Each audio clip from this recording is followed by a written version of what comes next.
ya gitu. Jadi itu sudah mendegradasi, ya, menurunkan, bahkan mungkin sebagai sebuah pembunuhan karakter. Kenapa? Kalau orang-orang Yahudi kalau menyebut secara nasabiahnya Rasulullah itu jadi kelihatan hebat karena memang beliau dari suku Quraisy kan begitu. Maka jarang seperti itu.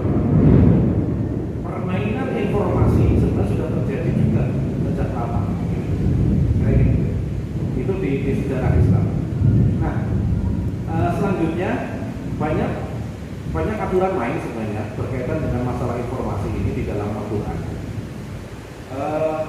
Bahwa yang pertama itu informasi itu harus menggambarkan kisah, berita dan informasi yang benar. An-naba al-haq. Terutama yang berhubungan dengan isi informasi yang disampaikan. Harus menggambarkan kisah, berita dan informasi yang benar. Ini yang pertama. Ini banyak contoh ayatnya, tapi nggak saya sampaikan satu-satu karena waktunya mencukupi. Kemudian bagaimana informasi atau cerita yang benar itu? Ada beberapa ciri sebenarnya. Yang pertama itu dapat meneguhkan hati penerima informasi, mengandung kebenaran, pengajaran dan peringatan serta menyadarkan orang dari kelalaian. Kemudian beritanya tidak menyembunyikan kebenaran dan tidak mencampur adukan informasi yang benar dengan yang salah. Kemudian yang ketiga, informasi dapat menyelesaikan perbedaan, pertentangan, sekaligus dapat mendamaikan perselisihan. Informasi dapat menghilangkan kemungkinan penerima informasi untuk mengemukakan praduga yang salah terhadap objek informasi. Informasi tidak hanya mengikuti kepuasan subjektif penyampai berita yang cenderung tidak sesuai dengan kebenaran, tetapi berita yang dapat memunculkan semangat berkompetisi dalam berbuat kebaikan serta dapat menyentuh perasaan si penerima informasi, sehingga mereka memiliki keteguhan hati tentang kebenaran yang diterimanya. Ini ciri-ciri yang benar. Itu yang pertama, dari informasi di dalam Al-Quran itu yang pertama harus mengandung kebenaran. Kedua, bersifat amar ma'ruf nahi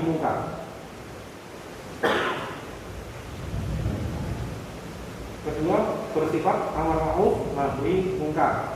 Kemudian ketiga, mengandung hikmah. Ini nggak saya uraikan itu ya. Dan yang keempat, tabayun.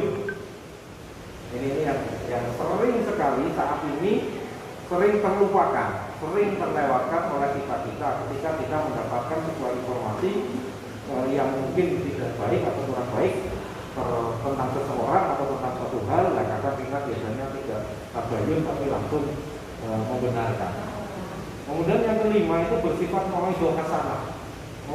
Mau'idhah hasanah, bukan maido hasanah gitu ya. Walaupun boleh, maido kalau baik boleh saja kan. Maido hasanah itu juga baik kan ya.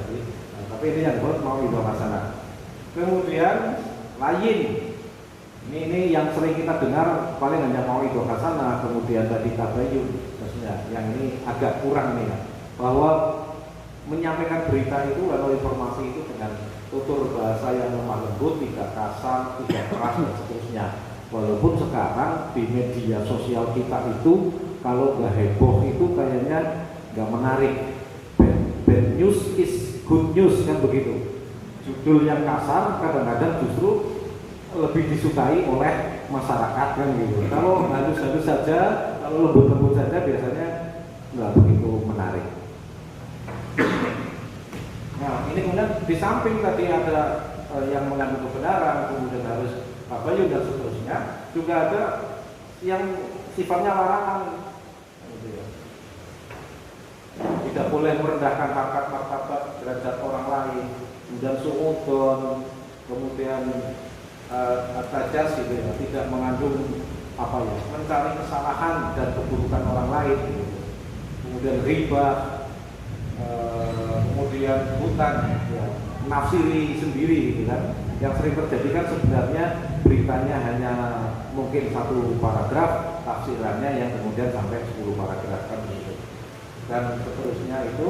Nah, selanjutnya bahwa manfaat kemajuan teknologi informasi ini bagi umat muslim, saya ingin melihat sisi manfaat yang pertama, bahwa bagaimanapun juga sebenarnya kemajuan teknologi informasi itu paling tidak pertama itu mempermudah gerakan dakwah dalam pengembangan masyarakat muslim, baik secara kualitas maupun kuantitas.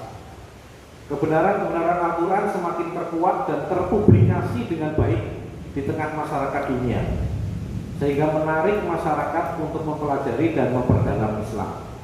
Ini banyak melalui media sosial, melalui YouTube dan seterusnya, kelompok masyarakat yang tadinya bahkan ada satu gereja itu kemudian karena itu kemudian jadi masuk Islam semua begitu dan seterusnya.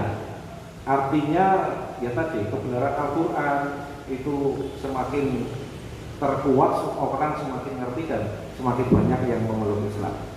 Itu keuntungan pertama. Yang kedua, menumbuhkan semangat persaudaraan sesama muslim.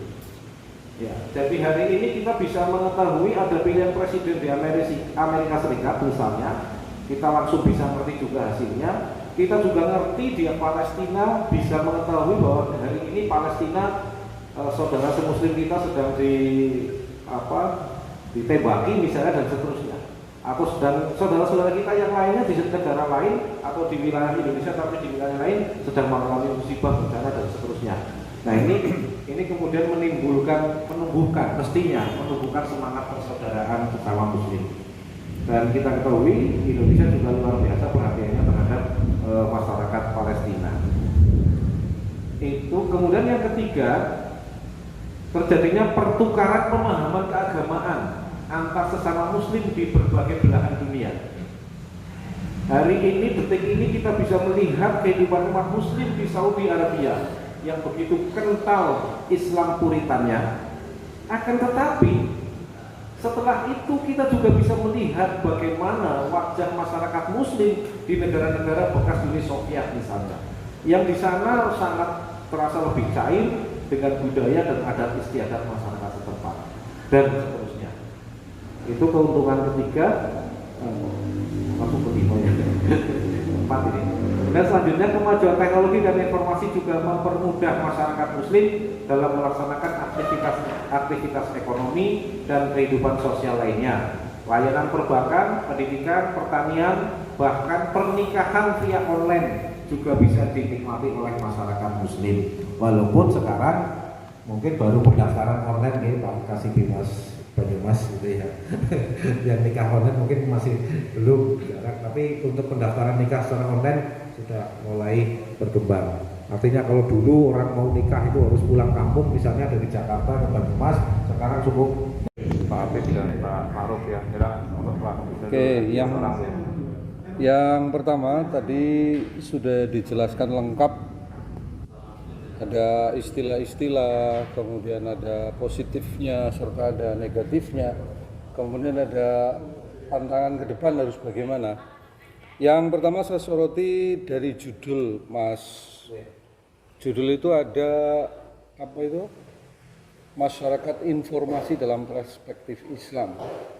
Jadi saya menangkap sekilas saja, ini ada dua pemahaman. Pemahaman yang pertama adalah informasi dalam perspektif Islam. Yang kedua adalah masyarakat informasi dalam perspektif Islam. Tentunya tadi disampaikan informasi dalam perspektif Islam, tadi ada lain dan lain sebagainya.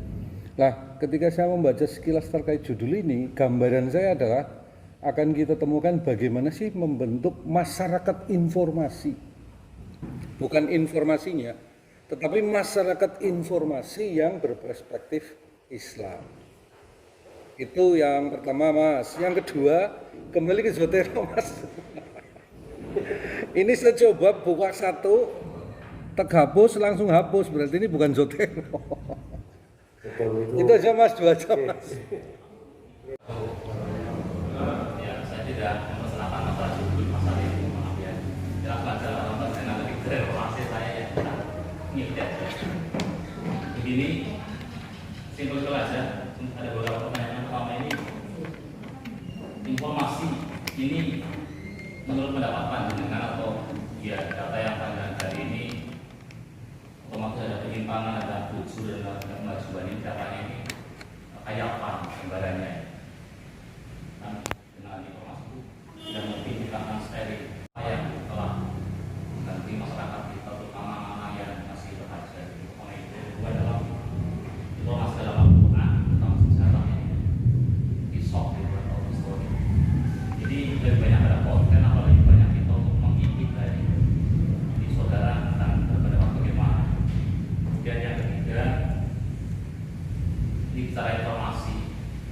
Tentunya Islam akan membentuk informasi itu memang mengapa ketika kasus di Swiss itu Islam yang masuk pertama di sana itu pun sudah tahun-tahun ke sini lah, 1962 sudah masuk sana sudah Ahmadiyah ini bagaimana ya berdasarkan perjalanan ini apa kita kalian informasi bagaimana sih ini kasus di Swiss itu kan ya.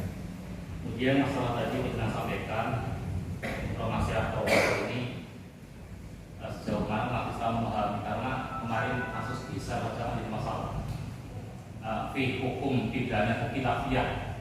Yang pertama adalah bisa harus di sebelah penjara yang berikutnya lagi kan seperti mutasi sampai firman mutasi ini atau sampai itu yang mendapat tidak nanti dulu.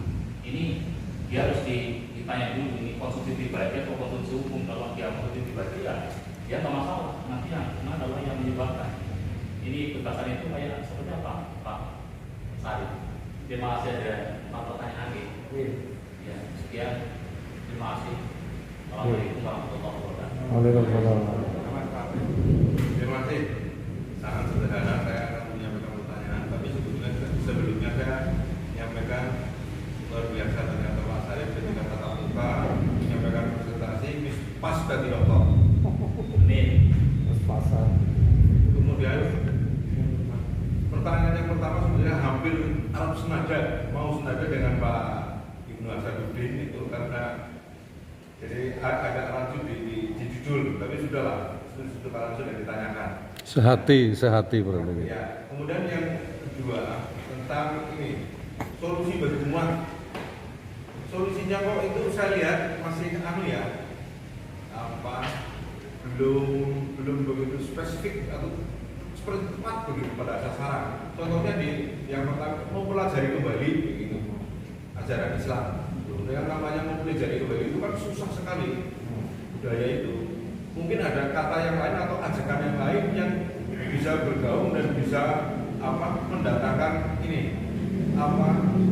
minat dari masyarakat Islam itu sendiri atau masyarakat pada khususnya, pada umumnya maksudnya itu seperti itu. Jadi mungkin perlu ditingkatkan penelitian di solusinya bagi umat.